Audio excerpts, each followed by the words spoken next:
Welcome to exclusive field report. ఈ నెల 7, 8 తేదీల్లో ఏపీలో 7వ విడత జిల్లా కలెక్టర్ల సమావేశం. మే 10న తెలంగాణకు ప్రధాని మోదీ, తిరుమలలో భారీ వర్షం, కడియం పేపర్ మిల్ లాకౌట్ ఈ అంశాలపై అమరావతి నుంచి శ్రీహరి, హైదరాబాద్ నుంచి నాగేంద్ర, తిరుమల నుంచి సునీల్, రాజమండ్రి నుంచి శ్రీరామూర్తి ఫీల్డ్ రిపోర్ట్లో అందిస్తారు. ఇక ముందుగా అమరావతి నుంచి ఏపీలో ఈ నెల 7, 8 తేదీల్లో 7వ విడత జిల్లా కలెక్టర్ల సమావేశం జరగనుంది. సీఎం చంద్రబాబు నేతృత్వంలో సమావేశం జరగబోతోంది. పలు ప్రభుత్వ పథకాలపై అధికారులకు సీఎం దిశానిర్దేశం చేయనున్నారు. ఈసారి కలెక్టర్ల కాన్ఫరెన్స్ సచివాలయంలో కాకుండా నూతన సిఆర్డీఏ కార్యాలయంలో నిర్వహించే ఆలోచనలో ప్రభుత్వం ఉంది. ఇదే అంశానికి సంబంధించి పూర్తి డీటెయిల్స్ మా కరెస్పాండెంట్ శ్రీహరి అందిస్తారు. శ్రీహరి.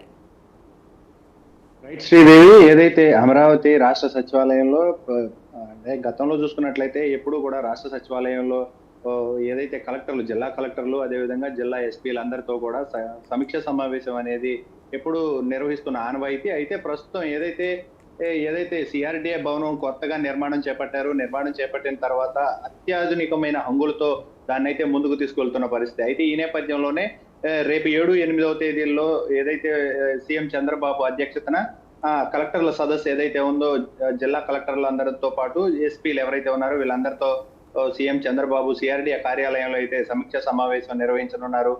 అందరూ హెచ్ఓడీలతో పాటు అన్ని జిల్లాల కలెక్టర్లు, ముఖ్య శాఖ అధికారులతో పాటు రాష్ట్ర మంత్రులంతా కూడా ఈ సమీక్షకు అయితే హాజరు కాబోతున్నారు. అయితే దీంట్లో ప్రధానంగా అక్కడ ఏదైతే ఉందో ఆ బిల్డింగ్ లో ప్రధానంగా చూసుకున్నట్లయితే అత్యాధునికమైన వసతులతో, అదేవిధంగా అత్యాధునికమైన ఏర్పాట్లన్నిటిని అక్కడ అయితే పరిశీలిస్తూ వాటన్నిటిని కూడా ప్రణాళికతో ముందుకు వెళ్ళాలని చెప్పని అయితే కలెక్టర్లకు ఇప్పటికే అధికారిక ఆదేశాలు అయితే వెలువడ్డాయి. దీంతో పాటు ప్రధానంగా చూసుకున్నట్లయితే ఏదైతే రాష్ట్ర వ్యాప్తంగా ఉన్న పలు సమస్యలు ఏవైతే ఉన్నాయో ఆ సమస్యలన్నిటినీ కూడా, అంటే 22A ఏదైతే ఉందో 22Aకి సంబంధించిన ఇరిగేషన్ ల్యాండ్లతో పాటు ఏవైతే ఈ ల్యాండ్లన్నిటినీ కూడా వాటి సమస్యలన్నిటినీ పరిష్కరించాలి. దాంతో పాటు ఇప్పటికే జిల్లా అధికార యంత్రాంగం ఎవరైతే ఉన్నారో వారందరికీ కూడా అభివృద్ధికి సంబంధించి ఒక టాస్క్ అయితే ఇచ్చారు. ఆ టాస్క్ సంబంధించి ఎవరి గ్రోత్ రేటు ఎలా ఉంది, జీడిపి రేట్ ఎలా ఉంది, దాంతో పాటు జిల్లాల అభివృద్ధి ఏ స్థాయిలో ఉన్నాయి అనే దానిపైన కూడా సీఎం చంద్రబాబు ఆ రోజైతే 2 రోజుల పాటు అటు కలెక్టర్లు, అటు ఎస్పీలతో ఇద్దరితో కూడా అయితే ఆయన మాట్లాడనున్నారు. మాట్లాడటంతో పాటు ఆయన ఇచ్చిన ఏదైతే ఒక టాస్క్ ఏదైతే ఉందో ఆ టాస్క్ ను ఫుల్ఫిల్ చేశారా అంటే ఎవ్రీ 3 months కి జిల్లా కలెక్టర్లు, ఎస్పీలు, హెచ్ఓడీలతో అందరితో కూడా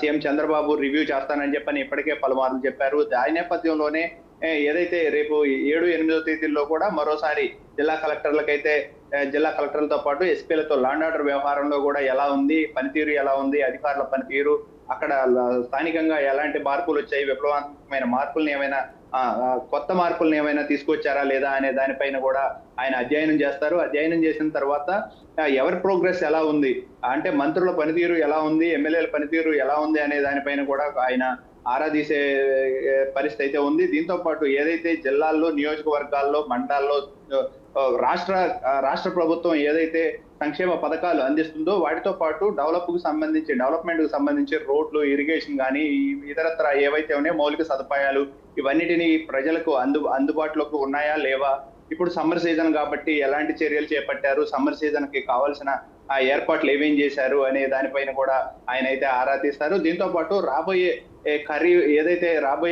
సీజన్ అంటే అగ్రికల్చర్ ఖరీఫ్ సీజన్ ఏదైతే ఉందో దానికి సంబంధించి ఎలాంటి ఏర్పాట్లు చేశారు, వాటన్నిటికీ ఎలాంటివి అంటే ఎరువులు కొరత కానీ ఇలాంటివి ఏమీ ఉండకూడదు, దానికి ఎలాంటి ప్రణాళికలతో ముందుకు వెళ్తున్నారు, అటు విద్యాశాఖకు కావాల్సిన మార్పులు ఏంటి, అటు వైద్య శాఖకు కావాల్సిన మార్పులు ఏంటి, అట్లా అన్ని శాఖలకు సంబంధించి ఏ శాఖకు ఎలాంటి మార్పులు, ఎలాంటి కొత్త విప్లవాత్మకమైన మార్పులను ముందుకు తీసుకువస్తున్నారు అనే దానిపైన ఆయన అంతా కూడా ఆరా తీసి ఓవరాల్ గా జిల్లా కలెక్టర్ల పనితీరు, అదేవిధంగా జిల్లా యంత్రాంగం పనితీరుతో పాటు అక్కడ జరుగుతున్న అభివృద్ధి పైన, ఆయా సంక్షేమ పథకాల పైన క్షేత్రస్థాయిలో అందుతున్నాయా లేదా, వాటిపైన వస్తున్న రివ్యూ ఏంటి అనే దానిపైన మొత్తం ఓవరాల్ గా అయితే సమీక్ష చేస్తారు. సమీక్ష చేసిన తర్వాత లాండ్ ఆర్డర్ వ్యవహారం ఏదైతే ఉందో జిల్లాల్లో కానీ అటు రాష్ట్రంలో కానీ లాండ్ ఆర్డర్ వ్యవహారం పట్ల కూడా ఎలా ఉంది అనే దానిపైన కూడా ఆరా తీస్తారు. గతానికి ఇప్పటికీ క్రైమ్ రేటు ఏమైనా పెరిగిందా, తగ్గిందా అనే దానిపైన ఆరా తీస్తూ ఎక్కడికక్కడ అధికారులందరినీ కూడా అప్రమత్తం చేసుకుంటూ తగిన చర్యలు చేపట్టాలనే దానిపైన అయితే వారికి